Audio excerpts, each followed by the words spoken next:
आप सभी को मेरा श्री गौरी शंकर सीताराम राधे श्याम। श्री गौरी शंकर दरबार में मैं सुयश अग्रवाल आप सभी का स्वागत करता हूँ। सभी को प्रणाम, नमस्कार और प्रेम भरे हृदय से वंदन। तो पिछली वीडियो में जैसा कि आप सभी ने सुना होगा, भक्तराज का परलोक गमन हो जाता है। यानी कि इसका मतलब क्या हुआ, जो भक्तराज श्री नरसिंह राम मेहता जी हैं, उनकी कथा जो है, जो उनका पूरा जीवन चरित्र है, वो पूरा हो चुका है। यानी कि उनका शुरू से लेकर के अंत तक, उनके जन्म से लेकर के मृत्यु तक की पूरी कथा जो है वो हो चुकी है। तो एक बार पिछली वीडियो में आई बटन पर लगा दूंगा, आप उसको जा कर के क्लिक करना, फिर उसको देख लेना तो और अच्छे से समझ में आ जाएगी। बाकी तो वो पूरी सीरीज़ डल चुकी है, आप सारी देख सकते हैं। लेकिन अब इस वीडियो का विषय जो है वो आप समझ ही गए होंगे। जैसा कि आप सभी जानते हैं, भक्तराज श्री नरसिंह राम मेहता जी जो थे वो भगवान का आवाहन करते थे अपने भजन बना बनाकर, यानी कि अपने ही राग में वो पद बनाया करते थे, आप सभी जानते होंगे। तो वैसे तो उन्होंने अपनी पूरे जीवन काल में हजारों से भी ज़्यादा, पता नहीं कितनी ही संख्याओं में भगवान के पद बनाए हैं, छोटे छोटे बड़े बड़े। जैसा भी उनका भाव बन जाता था तो वो वहीं पद की रचना कर दिया करते थे। और उनके जीवन के अंतिम 5 वर्ष तो भगवान ने उन्हें दिए ही इस काम के लिए। बाकी आप पिछली वीडियो देखना तो आपको समझ में आ जाएगा। अंतिम जो 5 साल थे उनके जीवन के, भगवान ने कहा था कि अब से तुम्हें कोई भी विपत्ति परेशानी नहीं आएगी, तुम सिर्फ मेरे नाम का प्रचार करो और मेरे भजन पद जो हैं वो उनकी रचना करो। तो देखिए, जितने भी मुझे मिल पाए उनके भजन, ऐसे भक्तराज के जो पद हैं वो उनका एक संकलन करके, यानी कि उनको एक जोड़ करके मैं आपको, जितने भी हैं थोड़े बहुत ही 5-6 जितने भी बनेंगे वो मैं आपको इस वीडियो में बता रहा हूँ। क्योंकि सारे तो संभव नहीं है, क्योंकि आप भी जानते हैं पूरे जीवन काल में भक्तराज ने पता नहीं कितने ही अनेकों हजार से भी ज़्यादा संख्याओं में बना दिए होंगे, अनगिनत होंगे। छोटे छोटे पद होते हैं, भक्तराज यूं ही बना दिया करते थे, तो पता नहीं बहुत सारे हो गए होंगे। और अब दूसरी बात देखिए, उन्होंने जो बनाते थे वो बनाते थे गुजराती में। क्योंकि उनका जन्म गुजरात क्षेत्र में हुआ था तो उनको गुजराती ही भाषा आती होगी, क्या पता और दूसरी भी आती हो, मैं तो जानता नहीं। लेकिन जो पद मुझे मिले वो गुजराती में ही मिले हैं, तो मैंने उनका हिंदी भावार्थ निकाला है। फिर उसके बाद अब मैं आपको इस वीडियो में बताने जा रहा हूँ। तो वस्तुतः इस वीडियो का विषय होगा भक्तराज श्री नरसिंह राम मेहता जी के कुछ पद, यानी कि उनके बनाए गए कुछ भजन। तो अब देखिए, वो क्या कहा करते थे, वो भगवान के लिए भी बनाया करते थे और हम सब जैसे संसारी मनुष्यों के लिए भी बनाया करते थे। भगवान के लिए जब वो बनाया करते थे तो उनकी महिमा का गुणगान किया करते थे, उनको बुलाया करते थे। और जब संसार के लिए बनाया करते थे, तब संसार के लिए बनाने का मेरा मतलब है कि वो संसार को ये बताया करते थे अपने पदों के माध्यम से कि भगवान की भक्ति में लग जाओ। ऐसी बात नहीं है कि वो संसार के ऊपर ही बना दिया करते थे, बनाते थे तो वो उनका विषय तो भगवान ही होते थे। लेकिन संसार से मतलब है कि संसारिकों को बताया करते थे कि तुम भगवान की भक्ति में लग जाओ। तो अब देखिए उनके भाव क्या रहे हैं कुछ पदों में। कुछ ही मुझे मिल पाए, जितने भी मिल पाए मैं उनको आपको बता दे रहा हूँ। भूतल भक्ति पदारत मोटू ब्रह्मलोक माँ नाही रे, ये मैंने कुछ एक ही लाइन बोली है सिर्फ। अब आगे मैं सारे आपको हिंदी भावार्थ में बताऊंगा। मैं सिर्फ आपको यह उदाहरण देकर बता रहा हूँ कि भक्तराज ने इसी भाषा में बनाए थे। इसको गुजराती भाषा कहते हैं, आप सभी जानते भी होंगे। सो संभवतः मेरे हिसाब से तो शायद ज़्यादा लोगों को गुजराती आती नहीं होगी, सिर्फ गुजरात के लोगों को ही आती होगी। लेकिन हिंदी ज़्यादातर सभी को आती है, तो हिंदी में ही शुरू करते हैं। देखिए इसका मतलब क्या हुआ। भक्तराज कहते हैं कि इस पृथ्वी लोक में भक्ति रूपी एक महान पदार्थ है, वह ब्रह्मलोक में भी नहीं है। अब देखिए, एक एक बात, एक एक चीज़ बड़े ध्यान से सुनने की है, गहराई से समझने की है। मैं पता नहीं मेरी आवाज़ आपको कैसी समझ में आ रही हो, लेकिन इतने बड़े भक्तराज के मुख से निकली हुई ये बातें हैं तो आप समझ सकते हैं इनका महत्व कितना होगा। भक्तराज कहते हैं कि इस पृथ्वी लोक में एक भक्ति रूपी महान पदार्थ है जो ब्रह्मलोक में भी नहीं है। जिन्होंने पुण्यों के द्वारा स्वर्ग प्राप्त किया है वे अंत में 84 के चक्कर में गिर पड़े। यानी कि भक्तराज कह रहे हैं कि जो कुछ लोग स्वर्ग की इच्छा रखते हैं, तो भक्तराज उनसे कहते हैं कि सुनो, जब तुम्हारा पुण्य क्षीण हो जाएगा, यानी कि स्वर्ग का वैभव भोग करके जब तुम्हारा पुण्य खत्म हो जाएगा, तब तुम फिर से जीरो शून्य होकर के इस धरती लोक में ही गिर पड़ोगे। तो भक्तराज कहते हैं उनसे अच्छे तो हरि के भक्त हैं जो मुक्ति भी नहीं मांगते और बार बार संसार में ही जन्म मांगते हैं, जिससे वह नित्य सेवा, भगवान का कीर्तन, नित्य उत्सव में भगवान को ही देखते रहें। फिर भक्तराज कहते हैं कि ऐसे उनके माता पिता धन्य हैं, उन्होंने अपना जीवन सफल कर लिया है जिनके पुत्र ऐसे भक्त हुए हैं। वे कहते हैं वृंदावन धन्य है, वहाँ की लीलाएं धन्य हैं, वे ब्रजवासी धन्य हैं जिनके आंगन में अष्ट सिद्धियां खड़ी रहती हैं और मुक्ति जिनकी दासी है। फिर अपने पद के अंत में नरसिंह जी कहते हैं कि उस रस का स्वाद भगवान श्री शंकर जी जानते हैं और योगी श्री सुखदेव जी जानते हैं, कुछ व्रज की गोपियां जानती हैं। तो नरसी उसी रस को स्वयं भोग कर कह रहा है कि उस रस का पान करो। अब देखिए कितनी अच्छी बात कही उन्होंने, इसमें रस कौन सा है ये समझने वाली बात है कि भाई रस का जिक्र तो उन्होंने किया ही नहीं, सिर्फ यह बता दिया कि कौन कौन जानता है और उन्होंने यह भी कह दिया कि मैं खुद भी अनुभव कर चुका हूँ।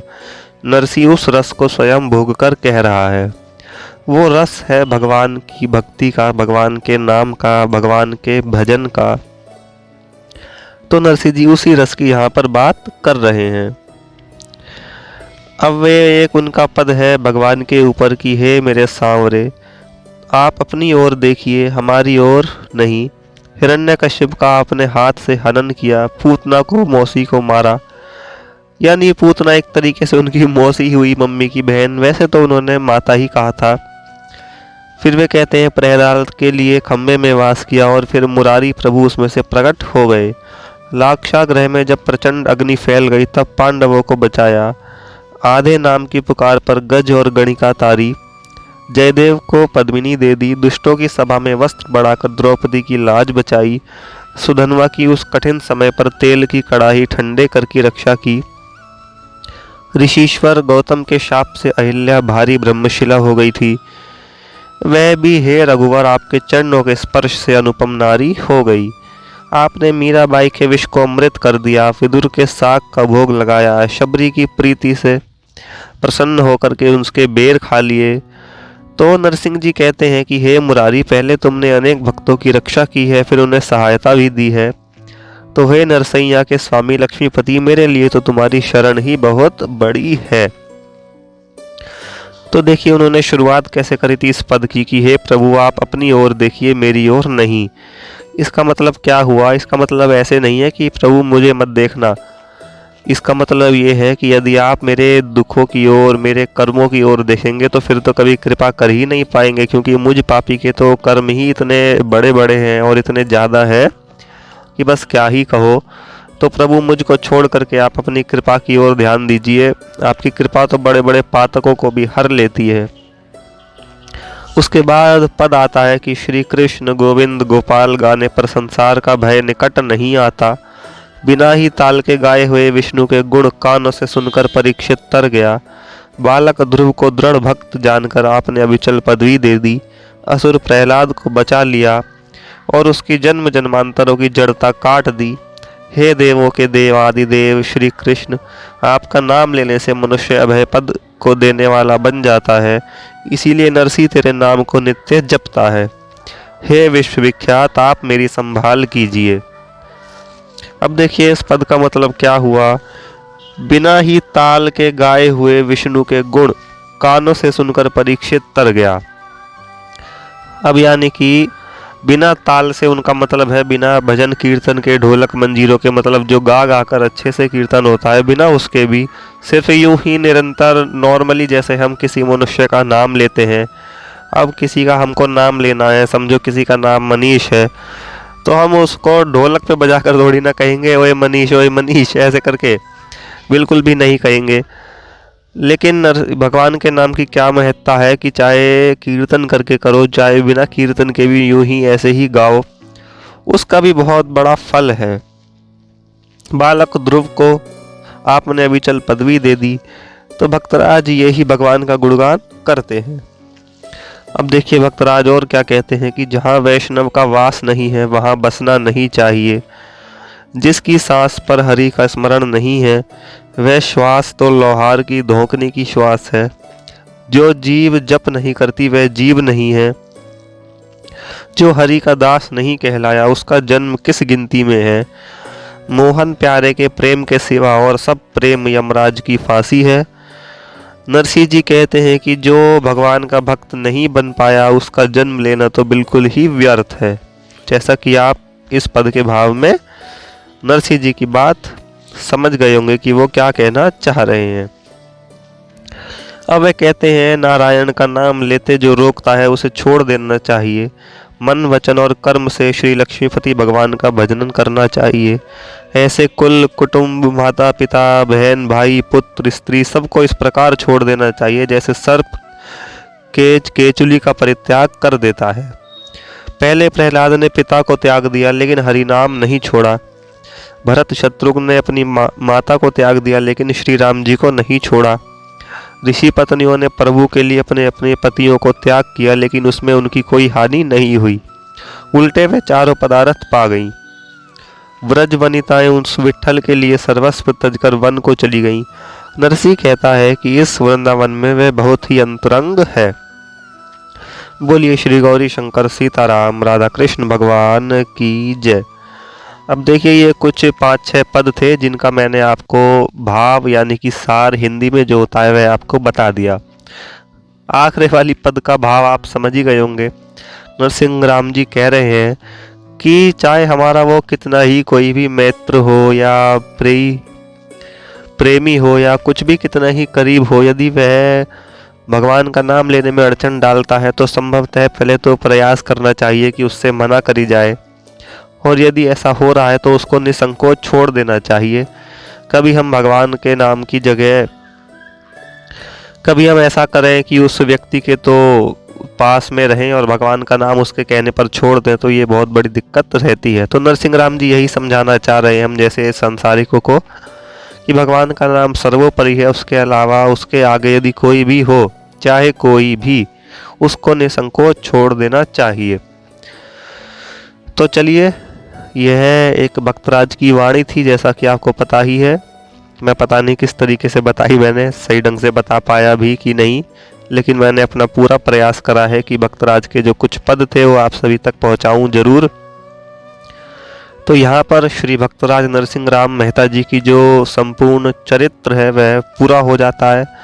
उनके पूरा तो पिछली वीडियो में ही हो गया था, लेकिन मैंने सोचा उनके जो उन्होंने कुछ पद और भजन गाए हुए हैं उनको भी आप लोगों को बता दिया जाए थोड़े बहुत।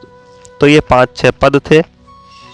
यहाँ पर भक्त प्रवर श्री नरसिंह राम मेहता जी के संपूर्ण जीवन गाथा का पूर्ण विराम हो जाता है। अगली वीडियो से किसी और अगले भगवान के भक्त का चरित्र शुरू करते हैं। आप सभी को मेरा आनंद मंगल सहित श्री गौरी शंकर सीताराम राधे श्याम।